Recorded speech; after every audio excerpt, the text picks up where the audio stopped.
Já o Jornal Jovem Pan encerrou a série de sabatinas com os presidenciáveis com a candidata do MDB, Simone Tebet. O destaque com Paulo Edson Fiori. Simone Tebet foi questionada pelos apresentadores e comentaristas da Jovem Pan sobre os mais variados assuntos, como corrupção, ativismo judicial, pesquisas eleitorais e a campanha promovida pelo PT para o chamado voto útil em Lula contra a reeleição de Bolsonaro. A senadora disse que voto útil não pode ser assinar um cheque em branco.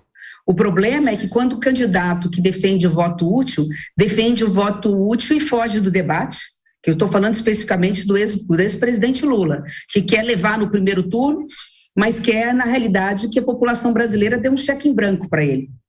Afinal, foge do debate, não apresenta propostas. Eu não sei que Lula está vindo aí.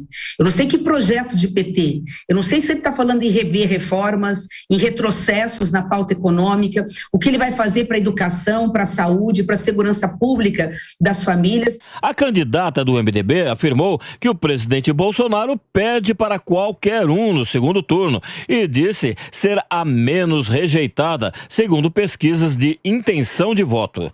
Porque, diferente dos demais candidatos, eu sou a menos rejeitada dos 4. Eu sou a segunda opção de voto da maioria dos que votam nos 3 primeiros colocados. Então, diante desse cenário, e diante de um cenário daquele, por exemplo, que não quer a volta do PT, e a grande parte da população brasileira não quer a volta da esquerda no Brasil, e diante de um índice de rejeição recorde do atual presidente da República, que bateu num teto tão alto que no segundo turno ele pede para qualquer candidato, eu passo a ser o voto útil para quem não quer a volta da esquerda. Sobre corrupção, Simone Tebet comparou esquemas deflagrados nos governos do PT com a atual emenda do relator, chamada pela oposição de orçamento secreto. Quando foi descoberto esse mensalão, que foi um grande esquema de corrupção, inventou o Petrolão, quase quebrou a Petrobras, e agora, para se ter apoio no Congresso Nacional, tem-se o orçamento secreto. O orçamento secreto se deve a 2 coisas, a meu ver. Se deve à inoperância e incapacidade do atual presidente da República de governar. Então, quando você não toma conta do dinheiro, alguém vai tomar conta. Ele não tem planejamento, o seu ministro da Fazenda não sabe onde quer chegar.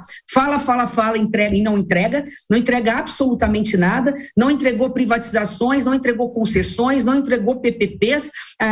Diz que fez obras que são de outros governos, a cada 5 quilômetros inaugura uma obra como se fosse uma obra imensa para dizer que tem alguma coisa. E aí, como não tinha o dinheiro, estava exposto ali e não estava se gastando, lamentavelmente, o que aconteceu? Na Câmara e no Senado, o parlamento tomou conta do orçamento brasileiro. Além do orçamento secreto, a candidata foi enfática em dizer que há corrupção no governo Bolsonaro nas áreas de saúde e educação. Que há corrupção no governo Bolsonaro. Eu não estou dizendo que a corrupção é do presidente, mas a corrupção é do governo. Eu estava lá na CPI.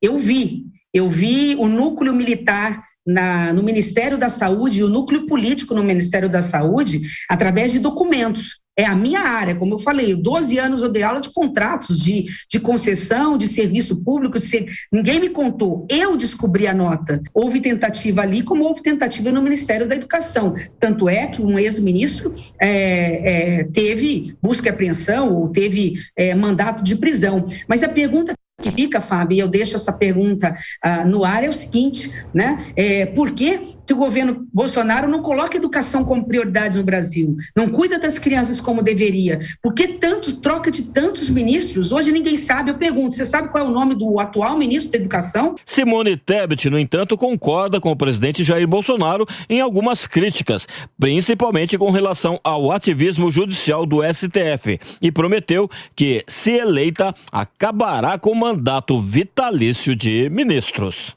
Eu acho que essa ingerência, depois do Congresso Nacional ter aprovado quase que por unanimidade, é o que faz muita gente discutir a questão da politização da justiça. Acho que a gente tem que repensar, inclusive, a composição dos ministros do Supremo. Acho que os ministros do Supremo Tribunal Federal têm que ter mandatos de 10 anos. Essa vitaliciedade faz mal para o Brasil.